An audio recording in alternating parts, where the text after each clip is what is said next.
নমস্কার, reflect with সংহিতাতে আজকের বিষয় হচ্ছে শ্রাদ্ধ বাড়িতে খাওয়া। এই শ্রাদ্ধ বাড়িতে খাওয়াটা একটা অত্যন্ত খারাপ জিনিস বলে আমি মনে করি। তার কারণ যিনি বা যে বাড়িতে যিনি মারা গেছেন সেই বাড়ির লোকেদের কাছে এই ব্যাপারটা অত্যন্ত দুঃখজনক। তবু তারা সেই দুঃখটাকে মনে চেপে রেখে সমস্ত লোকেদেরকে ডেকে খাওয়া দাওয়ার আয়োজন করেন, কিন্তু সেটা কোনো আনন্দদায়ক বিষয় নয়, সেটা অত্যন্ত দুঃখের। এবং কেউ মারা গেলে পেট ভরে খাবার কথা কেউ কল্পনাও করতে পারে না। আমি জানি যে এই ব্যাপারটায় অনেকেই আমার সাথে একমত হবেন না, যে এটা তো বহুকাল ধরে চলে আসছে যে শ্রাদ্ধ বাড়িতে লোকজনদের ডেকে খাওয়ানো হয়, কিন্তু এটা মোটেও সমর্থনযোগ্য নয়।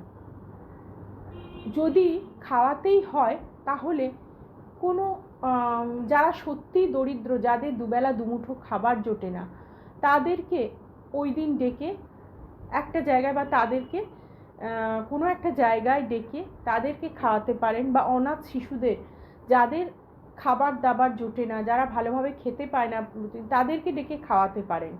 কিন্তু আমার মনে হয় এই সাধারণ মানুষকে ডেকে খাওয়ানোর কোনো যৌক্তিকতা আছে বলে আমি মনে করি না। এতে যিনি মারা গেছেন তিনিও খুব একটা শান্তি পান বলে মনে হয় না, এবং বাড়ির লোকেদের কথা আলাদা, তারা কিভাবে তারা আদৌ শান্তি পাচ্ছেন কিনা সেটা আমি জানি না। এবং অনেকেই আমাকে সমালোচনা করবেন যে যেটা এতকাল ধরে চলে আসছে সেটা আমি এইভাবে বলার কে।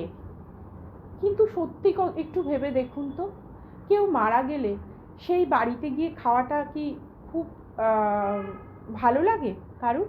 তার থেকে বরঞ্চ যাদের সত্যিই প্রয়োজন, যারা সত্যি দুবেলা দুমুঠো খেতে পায় না, তাদেরকে খাওয়ানোটা অনেক ভালো হবে না? তাতে যিনি মারা গেছেন আমার মনে হয় তার আত্মাও শান্তি পাবেন, এবং বাড়ির লোকেরাও শান্তি পাবেন যে ছোট ছোট বাচ্চারা বা দরিদ্র মানুষেরা দুটো খেয়ে অনেক আশীর্বাদ করবেন তাদেরকে, যে হ্যাঁ একদিন অন্তত তারা পেট ভরে খাবার খেতে পেরেছেন। আর যদি সত্যিই সেই মৃত ব্যক্তিকে স্মরণ করতে হয়, তার জন্য আমরা কোনো স্মরণ সভার আয়োজন করতে পারি, সেখানে তাকে নিয়ে আমরা আলাপ আলোচনা, তাকে শ্রদ্ধা জ্ঞাপন করা, এগুলো করতে পারি। এগুলোর মাধ্যমে সেই মানুষটির আত্মাকে শ্রদ্ধা জানানো হবে, এবং আমার মনে হয় তিনিও মনে মনে তিনিও শান্তি পাবেন, এবং যারা এই আয়োজনটি করবেন তাদেরও আত্মতুষ্টি হবে। সুতরাং বিষয়টা একটু ভেবে দেখার অনুরোধ রইল। আমার সঙ্গে সকলে একমত নাও হতে পারে, কিন্তু ব্যাপারটা যদি একটু ভেবে দেখেন তাহলে আমার মনে হয় ভালোই হবে সেটা। নমস্কার।